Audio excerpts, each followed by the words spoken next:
டக்குன்னு ஒரு அன்பிளான்டா நம்ம வீக் டேஸில பரபரப்பா ஓடிட்டுருக்கும்போது ஒரு லீவ் கிடைச்சா, எங்க போலான்னு முடிவு பண்ணி, டக்குன்னு நாங்க கிளம்புனது தான் ஆனைக்கட்டியில இருக்க அகலை ரிவர். போற அவசரத்தில எங்கெங்க சின்ன சின்ன கிளிப்பிங்ஸ் எடுக்க முடியுமோ, அந்த கிளிப்பிங்ஸ் எல்லாமே எடுத்தாச்சு.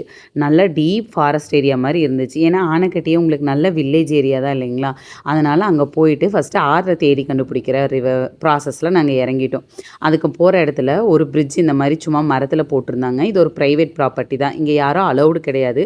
சும்மா நாங்க போய் நின்னு அங்க தண்ணி போற ஃப்ளோவ பார்த்தோம். இப்ப தான் ரீசென்ட்டா மழை பெஞ்சிருந்ததுனால, நல்லா தண்ணி போய்க்கிட்டு இருந்துச்சு. நல்லா ஃபோர்ஸாவே இருந்துச்சு இங்க தண்ணி போறது. கொஞ்ச நேரம் நின்னு இந்த ரிவர் எல்லாத்தையுமே பார்த்துட்டு, அந்த பிரிட்ஜில ரொம்ப நேரம் நின்னு ஆக்சஸ் பண்ண முடியாது. Private property. அதனால அப்படியே கீழ இறங்கி வந்துட்டோம். வந்துட்டு இதுக்கு ஸ்ட்ரெய்ட் ஆப்போசிட் போற கட்ல தான் ஆறு இருந்துச்சு. அங்க தான் நம்ம குளிக்கிறது எல்லாமே பண்ண முடியும். ஸோ அங்க போனோம்.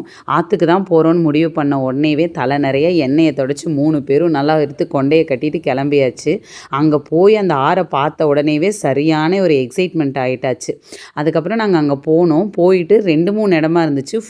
தண்ணி வந்து ஆழம் கம்மியா இருந்தாலும் அதோட ஃப்ளோ ரொம்ப இழுக்கிற மாரி இருந்துச்சு.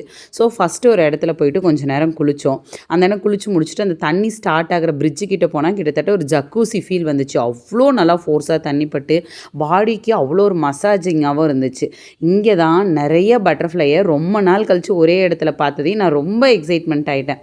ஆற பார்க்குறதா, பட்டாம்பூச்சிய பார்க்குறதா அப்படிங்கிற மாரி இருந்துச்சு. அதையெல்லாம் கொஞ்ச நேரம் நின்னு பார்த்துட்டு, தண்ணீல கால் வச்ச உடனே என்னமோ உடம்புலேருந்து அவ்வளோ ஒரு ஹீட் என் ஃபேஸ் வழியா வர ஆரம்பிச்சுச்சு. கால் மட்டும் தான் பட்டிருந்துச்சு. அதுக்கப்புறமா ஃபுல்லா நல்லா என்ஜாய் பண்ணிட்டு, ஒரு கேரளா மீல் சாப்பிட்டுட்டு, அப்படியே ஃபுல் டேவும் என்ஜாய் பண்ணிட்டு, வீட்ல வந்து ஒரு நல்ல தூக்கத்த போட்டு எந்திரிச்சதுக்கு, உடம்பு அவ்வளோ ஒரு ரெஃப்ரெஷிங்கா இருந்துச்சு. இந்த மாரி உங்களுக்கு லீவ் கிடைச்சா எங்க போவீங்கன்னு சொல்லிட்டு கீழ கமெண்ட் செக்ஷன்ல சொல்லுங்க. Thank you.